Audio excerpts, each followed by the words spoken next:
साथियों, आयकर गणना प्रपत्र वर्ष 2023-24 जो हमें दिसंबर माह में जमा करवाना है, उसके लिए एक्सेल प्रोग्राम मेरे द्वारा बना दिया गया है। इस एक्सेल प्रोग्राम में आप आसानी से कुछ डाटा फिलअप कर अपना आयकर गणना प्रपत्र तैयार कर सकते हैं और अपने डीडीओ कार्यालय में जमा करवा सकते हैं।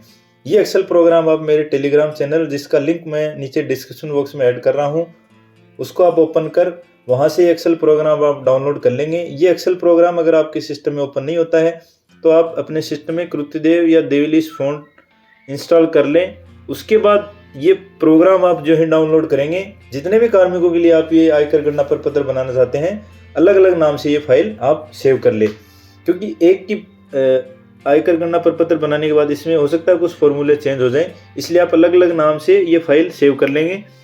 इसके बाद आपको इसमें क्या करना है, इस एक्सेल प्रोग्राम में एक मास्टर डाटा की शीट है, एक एक्स्ट्रा डिडक्शन की शीट है। इनमें आपको कुछ जो अनलॉक सेल हैं उनमें आपको आवश्यक डाटा फिलअप कर देने हैं। उसके बाद आपका आयकर गणना प्रपत्र और GA55 प्रिंट के फॉर्मेट तैयार हो जाएंगे। उनमें आपको कुछ कोई भी चेंज नहीं करना है, उनका आप आसानी से प्रिंट निकाल कर अपने डीडीओ कार्यालय में जमा करवा सकते हैं। ये GA55 आपको अपने पे मैनेजर से डाउनलोड कर आगे की जो डिटेल है वो फिलअप करनी है। मैं डॉक्टर नील बड़ानिया आप सभी का मेरे यूट्यूब चैनल पर स्वागत करता हूँ। अगर आपने मेरे चैनल को अभी तक सब्सक्राइब नहीं किया तो सब्सक्राइब कीजिए। अब आयकर गणना प्रपत्र बनाने का प्रोसेस है वो शुरू करते हैं। सबसे पहले मास्टर डाटा की शीट पे क्लिक करेंगे। इसमें एम्प्लॉय की पर्सनल डिटेल आपको GA55 पे मैनेजर से एस्टिमेटेड डाउनलोड करना है वर्ष 2023-24 का। इसमें जो भी डिटेल फिलअप करनी है वो GA55 के हिसाब से आप भरते जाएंगे। सबसे पहले ऑफिस का नाम, एम्प्लॉय नेम, पोस्टिंग प्लेस आपका क्या है, employ ID, PAN number, GPF number, आप गजेटेड या नॉन गजेटेड किस कैटेगरी में आते हैं वो आप कैटेगरी सेलेक्ट कर लेंगे। उसके बाद आपका क्या डेजिग्नेशन है वो डेजिग्नेशन आपको डेजिग्नेशन के कॉलम में फिलअप कर देना है। डीडीओ का नेम जो GA55 में, इसमें जो भी आप डिटेल भर रहे हैं वो GA55 में लिखी हुई मिलेंगी आपको। आधार नंबर आप भर देंगे, tan number, SI number, bank account number, और इसमें पे मैनेजर या प्री पे मैनेजर जो भी आप पे एप्लीकेबल है वो फिलअप कर देंगे। एम्प्लॉय की पर्सनल डिटेल भरने के बाद एम्प्लॉय की पे डिटेल इसमें फिलअप करेंगे। सबसे पहले आपने सरेंडर का पेमेंट उठाया है, अगर यस तो आप उसने किस महीने में आपको वो पेमेंट मिला है वो माह सिलेक्ट कर लेंगे। उसके बाद आप किस आयु वर्ग श्रेणी में आते हैं वो सिलेक्ट कर आपको बोनस मिला है या नहीं यस करेंगे तो आप माह सिलेक्ट करने का ऑप्शन आ जाएगा। अदरवाइज आपको बोनस नहीं मिला तो इसको आप सिंपली नो कर देंगे और माह का जो कॉलम है बोनस का वो इनविजिबल हो जाएगा। इसके बाद आपको अगर आप फिजिकली डिसेबल हैं उसका अगर कोई भत्ता मिल रहा है तो यस कर दें, अदरवाइज इसको नो कर दें। इसके बाद आपको रेगुलर पे मिल रहा है या फिक्स पे मिल रहा है वो ऑप्शन आप सिलेक्ट कर देंगे। उसके बाद आता है एक CCA, सिटी कंपनसेटरी अलाउंस, जो मेट्रो सिटीज़ में रहते हैं उन पे एप्लीकेबल होता है। अगर आपको मिलता है तो यस कर आप सिटी सिलेक्ट कर दें, अदरवाइज इसको नो कर देंगे। मोस्टली साथियों के लिए नो रहेगा। इसके बाद आपको HRA का कितना % मिल रहा है, 9 या 18, जो भी आप पे एप्लीकेबल है वो सिलेक्ट कर देंगे। उसके बाद पे मैट्रिक्स में आपको सिर्फ 11, 12, 13, 14 या जो भी आप पे एप्लीकेबल है वो सिर्फ न्यूमेरिक नंबर है वो इंटर करना है। उसके बाद मोस्ट इम्पॉर्टेंट पॉइंट है बेसिक पे। बेसिक पे में सबसे पहले कॉलम है आपको आपके फाइनेंशियल ईयर के शुरू में आपकी कितनी बेसिक थी वो आप फिलअप कर देंगे। ये भी डिटेल आपको GA55 देख के फिलअप करनी है। इसके बाद आपकी इंक्रीमेंट के अलावा अगर आपकी बेसिक में कोई चेंज हुआ है वो आपकी या तो फिक्सेशन की कंडीशन में हो सकता है, या अगर आपको ACP लगी है तो आपको इंक्रीमेंट के अलावा वेतन जो बढ़ा हुआ है किस माह में आपको वो ACP या फिक्सेशन हुआ है वो माह सिलेक्ट कर उसके बाद आपका मूल वेतन कितना हो गया है वो आप फिलअप कर देंगे। उसके बाद आएगी group insurance rate, GIS rate, जो आपको अप्रैल माह का अगर आप GA55 की कटौती इसमें GA55 में देखेंगे तो GIS की ग्रुप इंश्योरेंस की कटौती आपको मिलेगी। वो आपको जो भी आपने स्लैब लिया है वो आपको यहाँ पे फिलअप कर देना है। उसके बाद आएगा इनकम टैक्स कैलकुलेशन, आपको कितने पीरियड के लिए करना है। मोस्टली देखो पूरे साल के लिए करना है, तो अगर कोई इसमें कुछ फ़र्क भी है तो आप माह भी सिलेक्ट करने का ऑप्शन इसमें दिया हुआ है। अब मैंने मार्च 23 से फरवरी 24 पूरे फाइनेंशियल ईयर का सिलेक्ट कर दिया। उसके बाद अलाउंस और डिडक्शन का ऑप्शन आएगा। इसमें अलाउंसेज में आपको जो भी अलाउंसेज अदर के ऑप्शन 2 दिए हुए हैं उसमें जैसे SDA, इसके अलावा अगर कोई और अलाउंस मिल रहा है, वास अलाउंस है, रिटर्न ऑन पेरोल, ROP का एक ऑप्शन है, जो भी आपको अलाउंसेज मिल रहे हैं वो आप इसमें फिलअप कर देंगे। उसके बाद आता है डिडक्शन, आपकी मूल वेतन से क्या क्या कटौती हो रही है वो आप SI की कटौती, GPF, LIC, RGHS, SI loan, GPF loan, SI interest या अदर कोई कटौती है वो आप इसमें फिलअप करते जाएंगे। उसके बाद इनकम टैक्स डिडक्शन आपका मंथ वाइज कितना हो रहा है वो GA55 आपको देख के फिलअप कर देना है। ये हो गई मास्टर डाटा की शीट। इसमें सारी डिटेल है वो आप स्टेप बाय स्टेप पूरी चीज़ें इंटर करते जाएंगे तो आपको GA55 एक ऑटो जनरेट हुआ मिलेगा। इसमें आप अपना GA55 से मिलान कर लें। सबसे पहले आप देखेंगे आपकी बेसिक पे मंथ वाइज आ गई, DA HRA जो भी आपको अलाउंसेस मिल रहा है वो आ गया और टोटल आपका मूल टोटल पेमेंट है वो आ गया। ये GA55 में और आपने जो प्रिंट निकाला है उसमें आप सारी चीज़ें मंथ वाइज चेक करते जाएंगे। कोई भी अगर आपको चेंज करना है तो वो आप इसमें सिंपली टाइप कर वो चीज़ एडिट कर सकते हैं और अपना नेट पेमेंट मंथ वाइज आपने जो GA55 पे मैंने जैसे निकाला है उससे आप मिलाते रहेंगे। वो नेट पेमेंट इसमें मंथ वाइज अमाउंट और आपके GA55 में है वो सेम आनी चाहिए। तो आपका GA55 जो प्रिंट का पेज है वो आसानी से तैयार हो जाएगा। इसमें आप नीचे जाके PL सरेंडर और DA एरियर और फिक्सेशन का एरियर कोई है तो वो आप सारी एंट्री देख सकते हैं। उसके बाद आएंगे एक्स्ट्रा डिडक्शन में आपको अगर आयकर में कोई छूट लेना चाहता है वो एंट्री आप इसमें करेंगे। सबसे पहले HRA की जो HRA आपको मिल रहा है उसके अलावा अगर आप उससे ज़्यादा मकान किराया जमा करा रहे हैं वो छूट लेना चाहते हैं तो यस करेंगे। तो अमाउंट आएगी। ये अमाउंट कहाँ से आती है HRA कैलकुलेशन की शीट में जाके हम बाद में देख लेंगे। उसके बाद आप होम लोन की मूल किस्त और उस पर कितना ब्याज अगर आपकी कटौती हो रही है वो आप एंटर कर देंगे। उसके बाद ट्यूशन फीस है, PPF अमाउंट है या सुकन्या समृद्धि योजना कोई बचत आप दिखा रहे हैं, कोई भी छूट आप लेना चाहते हैं इनकम टैक्स की वो आप इसमें एंट्री करते जाएंगे। सारे कॉलम आप देख के फिलअप करते जाएंगे। उसके बाद एक आता है इसमें अगर आपने कोई डोनेशन किया तो 2 कैटेगरी है। फर्स्ट में आप जितना एंटर करेंगे ऐड हो जाएगा। दूसरी ख श्रेणी है उसमें आप जितना भी एंटर करेंगे उसका 50% इसमें आपको इनकम टैक्स में छूट मिलेगी। उसके बाद आप फिजिकली डिसेबल है उसकी छूट और एक है 89 की छूट। 89 की छूट के बारे में बाद में एक आगे सेल है उसमें मैं वीडियो के लास्ट में ये बताऊंगा। इसमें अगर आपको छूट लेनी है ये है पीछे के साल का कोई अगर आपको एरियर इस साल में मिलता है उसकी छूट है ये, तो इसको यस करेंगे तो इसमें कैलकुलेशन आ जाएगी। कैलकुलेशन कहाँ से है ये भी आप जो 89 की एक सीट है छूट की उसमें अपन देखेंगे। इसके बाद आते हैं HRA कैलकुलेशन की जो सीट है उसमें आपको HRA में जैसे आप मकान किराया बता कि अगर आपके पास स्लिप है और वो छूट अब आप ले रहे हैं ये कैलकुलेशन कहाँ से आएगी। HRA कैलकुलेशन की सीट के आप ऊपर क्लिक करेंगे। इसमें आप जो मंथली रेंट अमाउंट पेड कर रहे हैं वो आप जो वाइट सेल है उसमें आप एंटर करेंगे तो जितना भी आपको HRA एग्जम्पशन अमाउंट है वो ऑटोमेटिक इसमें आ जाएगी और एक्स्ट्रा डिडक्शन की सीट में है वो फिलअप हो जाएगी। जो भी आप HRA में मकान किराया बता की छूट लेना चाहते हैं वो आप एंटर कर देंगे। वो मैंने उदाहरण के लिए आपको बता दिया। अब जैसे मैंने फिर से इसमें 10,000 फिलअप किया तो वो सेम अमाउंट है वो वहाँ पे आ गई। उसमें अगर मैं छूट लेना चाहता हूँ तो एक्स्ट्रा डिडक्शन की सीट में यस करूँगा, अदरवाइज इसको मैं नो कर दूंगा।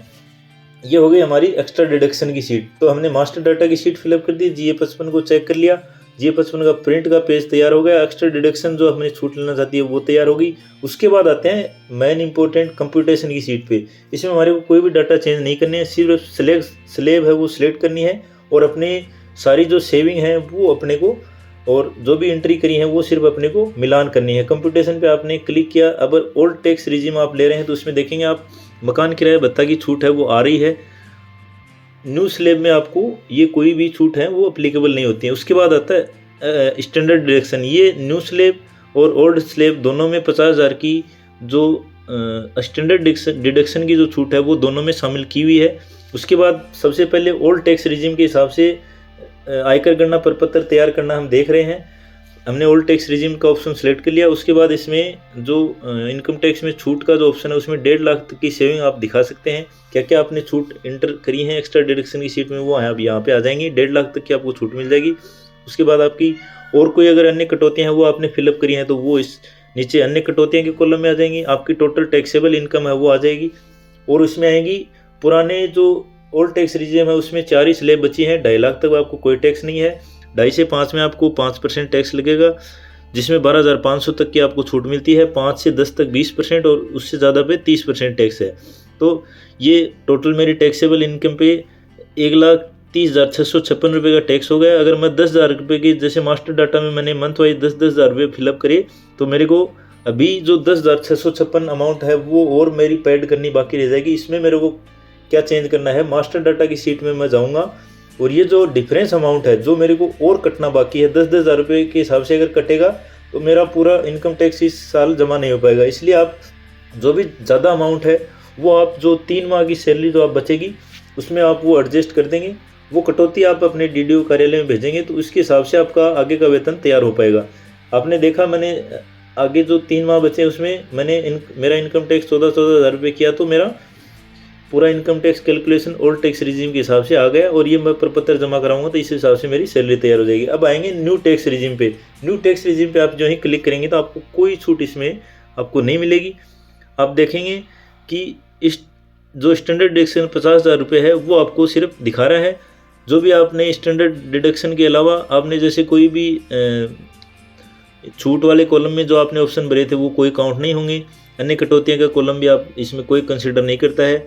न्यू टैक्स रिजीम में स्लैब हैं वो जैसे 3 लाख तक कोई आपको टैक्स नहीं लगता, 3 से 6 लाख तक की आय पे आपको 15,000 रुपये है, 6 से 9 तक 10% आपको टैक्स लगेगा, 9 से 12 पे 15%, 12 से 15 पे 20% और 15 लाख से ऊपर अगर आपकी आय है तो 30% टैक्स लगेगा।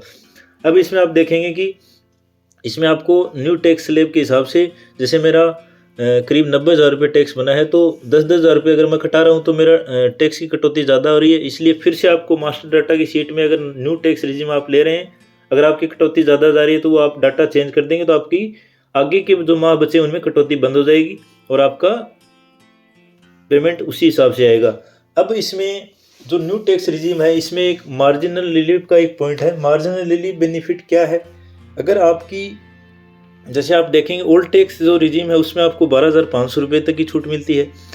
नई जो टैक्स रिजीम है उसमें आपको 7 लाख तक की आय पे 25,000 रुपये की छूट मिलती है। ये 25,000 रुपये की छूट के बारे में मैं थोड़ा सा आपको बताना चाहूँगा। मार्जिनल रिलीफ जो क्या है, इसमें जैसे मैं बेसिक में चेंज करता हूँ जिससे मेरी टैक्सेबल इनकम है वो 7 लाख के आसपास आएगी। वो उदाहरण के तौर पे मैंने जैसे वो 37,700 रुपये बेसिक भरी तो मेरी टैक्सेबल इनकम हुई 6,95,000 के करीब। तो इसमें मेरा इनकम टैक्स जैसे 24,541 मिला तो 25,000 तक की जैसे मैंने छूट बताई तो 25,000 तक की आपको छूट मिल जाएगी।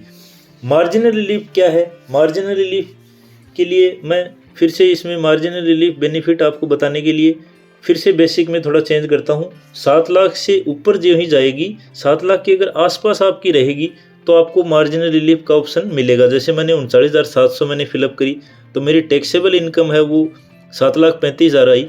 तो इस पर जो ही मैंने न्यू टैक्स रिजीम का लिया, अब मैं थोड़ा सा अमाउंट और चेंज करता हूँ, मैंने ज़्यादा फिलअप कर दी। इसमें जैसे 38,100 रुपये का ऑप्शन आप लें तो आप एक बार देखें टोटल जो टैक्सेबल इनकम है वो 7 लाख के आसपास 7,03,000 रुपये बनी है। तो इसमें आप देखेंगे मार्जिनल रिलीफ है वो 22,200, टोटल टैक्स बना आपको 25,310, 22,207 का आपको मार्जिनल रिलीफ मिल गया।